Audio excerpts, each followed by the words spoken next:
Greetings, Guardians! The other day we finally did the Oryx challenge. It took 2 or 3 days.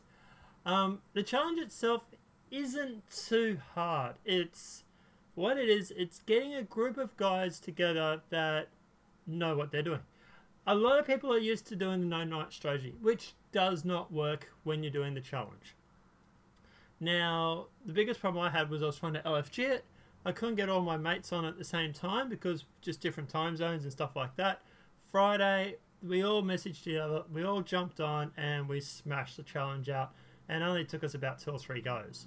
But mind you, that said, this is a group of guys that professionally play Destiny, as in we do nothing else but Destiny, and we're all pretty good. So yeah. But guys, if you're still trying to do the trying to do the Oryx challenge, we're going to go through, break it down, tell you exactly how we did it, who did what did what, level, classes, everything that we can, and hopefully we'll help a few guys out with this strat, and let you know exactly what to do before the reset comes on Tuesday. Now, obviously, if you don't get it done before this Tuesday, you will probably most likely have a chance in 3 more weeks, because let's face it, the challenge mode is just going to keep repeating and repeating and repeating. So, but yeah, we'll go through and we'll talk about what to do. Have fun, guys.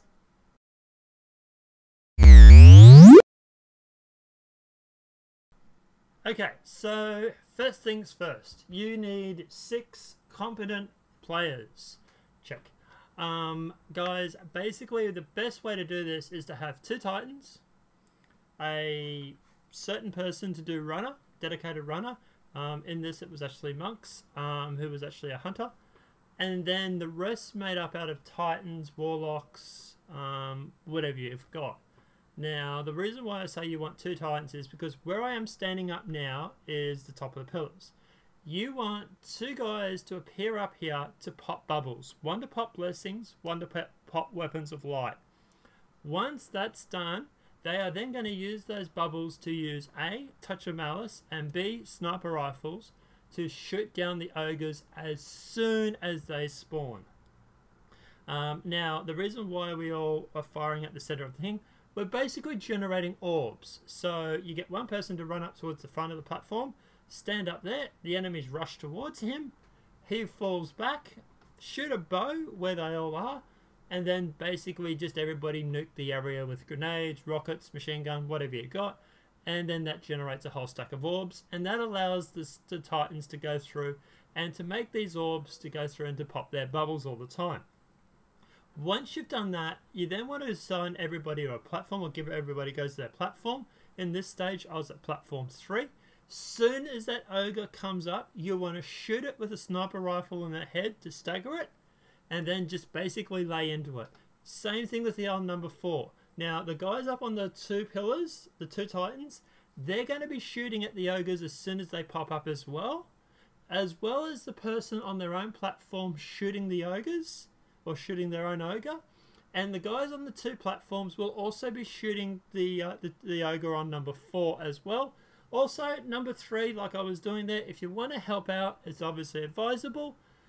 After you've done that, you've dropped the ogres, you drop the knights before they hit the blights, run into the center, everybody's in the aura by this stage, use a touch of malice to stagger Oryx.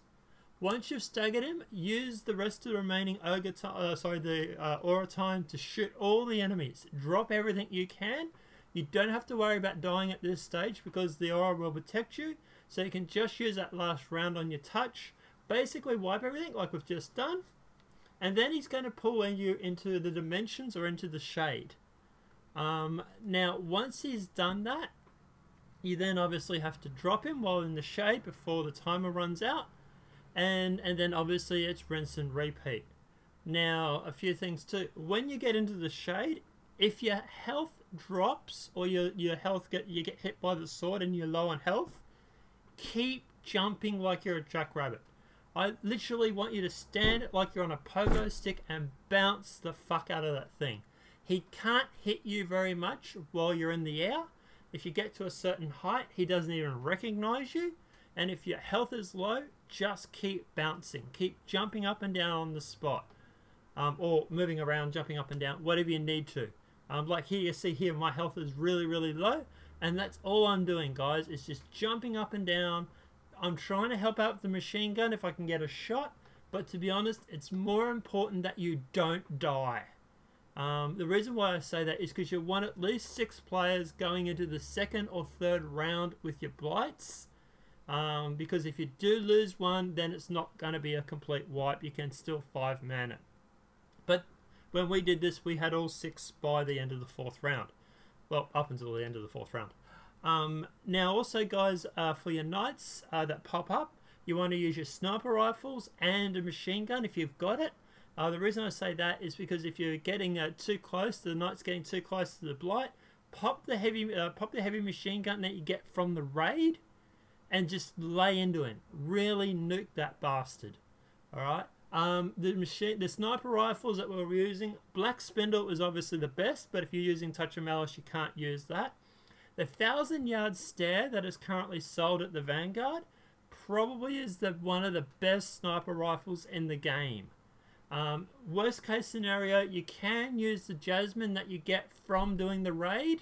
It's not the best, but you know, 2 or 3 headshots will still take out a knight. Granted, it's a little bit touch and go with the headshots. I found it a little bit harder to get headshots on that than anything else, but you still can do it. Now, as you see here, we're up to round 2. DPSing Oryx, just dropping him, making him flinch, wiping everything else, just clearing all the ads out of the area. You don't want any of these ads when you respawn or when he pulls you into dimensions, because they will furbar you. What else was there? Oh yes, the Titans, obviously they're still running off the orbs that we've generated, plus they're also getting orbs from each other when they pop their bubbles as well, so it's just a case of orb feeding each other. Now guys, like I said, this thing, it isn't complicated to do, it's just making sure nobody dies. And making sure everybody does their job. I know it sounds a bit of a slap in the face to say that, but guys, the amount of guys that we booted from the team because they couldn't kill a knight, they couldn't manage to stay alive, we were really harsh on people when we were doing this raid, and it ended up being Noonie, one of our mates, actually jumped online. He was over at his mum's, jumped online and helped us being the 6th person, so we didn't actually need to LFG it at all in the end. Although I think one of the guys in here is actually from LFG still. But guys, yeah, look, obviously just going around, DPSing Oryx's Echo by this stage. If you got 3 of coins, pop it. I'd ran out by this stage because I was doing it so much. So I didn't have any, so I couldn't do it. Obviously, that said, don't die trying to pop your 3 of coins. It's really important that you all stay alive. As you can see there, we got a weapon for Weapons of Light. You can use blessings as well. It did depend on which Titan popped the bubble in there as to whether we had weapons or blessings. Both of them are equally as effective, and we found that both of them were really important to have. So it's not like you should run 2 blessings or anything like that. But yeah, guys, run 2 Titans, weapons and blessings. Self-res Warlocks come in really handy. The amount of times that one of us went down and we're just able to self-res is really good as well. Plus with all the orbs laying around, it really made it easy. As you can see here, 3rd round, Ogre's about to pop up, lined up, ready. Another thing too, crouch at the end of this platform. I found that it was really good to crouch, and that way that nothing could really shoot at you. Obviously 4th Ogre's up, you can see I'm taking or helping to take shots at it. By this stage my knight is just there, so obviously the guys up the top are helping me out with that. But guys, it's just teamwork. It really is teamwork. Making sure everybody does their jobs, helps everybody out, scratches everybody's back to obviously help get this done. It's not hard to do, but I tell you what, it's not the easiest challenge. War Priest. But yeah, and like I say, guys, just DPS, wipe everything out, kill everything, drop all the ads, wait for him to pop the dimensions to pull you in again. Any of the guys that are outside that haven't been pulled in dimensions should be helping with ads to stopping the thrall from getting into the dimensions. We whacked a little bit on that, but you know, apart from that, guys, I was really happy with how everything went. Everybody did a fantastic job, and big credit to all my mates here who did a fantastic job. You all did very well. But yeah, basically he's about to pop dimensions now.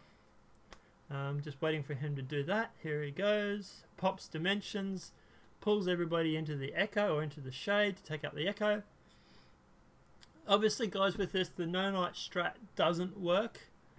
Just be careful also when you're using your Touch of Malice and you don't have that aura. Last shot will help. It will help take down your health. There's a few times here where I'm shooting ads and you see my health is slowly going down. I've had to reload. I try to keep an eye on it, but sometimes it's almost impossible. Wouldn't recommend using Touch of Malice much in here unless you've got a whole stack of health. Just because of the fact that it can kill you, and the last thing you want, unless you're a warlock, is to die. So as you see there, he's obviously taking a hit at me. He was chasing me around the bloody shade, actually, to be honest. Pop bubble, weapons of light, unfortunately. I've still got minimal help. Bounce around like I'm on a pogo stick. Jump, jump, jump. Finished him, pulled him out. Everybody's out. Running back to our plate. Now this should be the third or fourth round. I think this is the third one. You can tell when...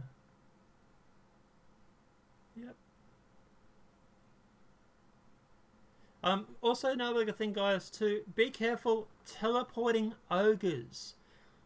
Bungie, you haven't learnt from your previous raids.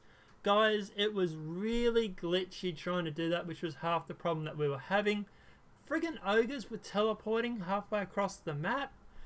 Definitely always normally happens on the third or fourth round. And I think it's just the fact that there's just so much shit on the map. It just causes it to lag out a bit.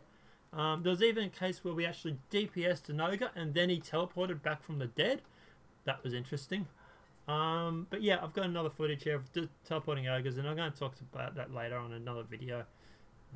It's really disappointing to have, but yeah, anyway.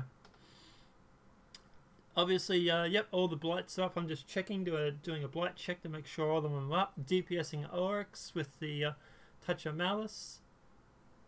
And then everybody's running to their shade. So that must have been the fourth round, actually. Now, I know sometimes it didn't look like there were 4 blights there.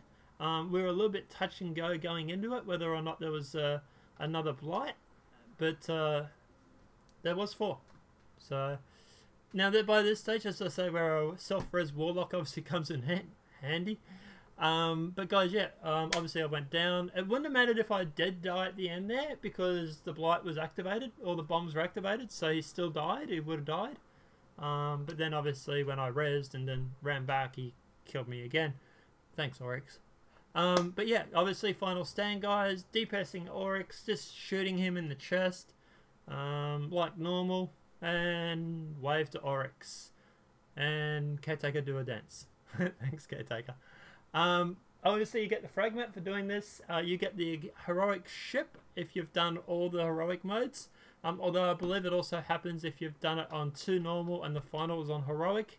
My rewards for this was a pulse rifle, 320 pulse rifle, which was like insane, and I'm so happy to get. I got the shader, which doesn't show up here, it's back in the tower because my vault was full, or my stuff was full. I got a 306 or 304 chest piece, a couple of more artifacts that were 310 and 320, which I already had, and I think I got some gloves too. Was it gloves I got? Yeah, there it is there. 306 and I already had 307, and gloves, yeah. So guys, yeah, rewards not too bad. I'm happy about the pulse rifle, but everything else is kind of a wash. I'm just gonna have to infuse those chest pieces into my other gear, into my other characters, help get them up. But that 320 pulse is definitely the boss. But yeah, apart from that, guys, this is how it is. I'll also upload the video without my annoying commentary over the top.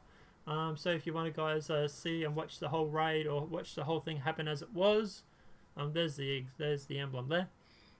I'll upload that. But guys, look, have a great time, enjoy it, try and enjoy challenge mode.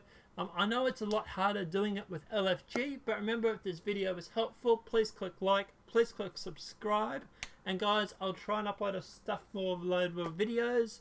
I know I've been a bit slack on the videos lately. I've been working a lot and trying to do this, So I'll try and upload some more vids for you.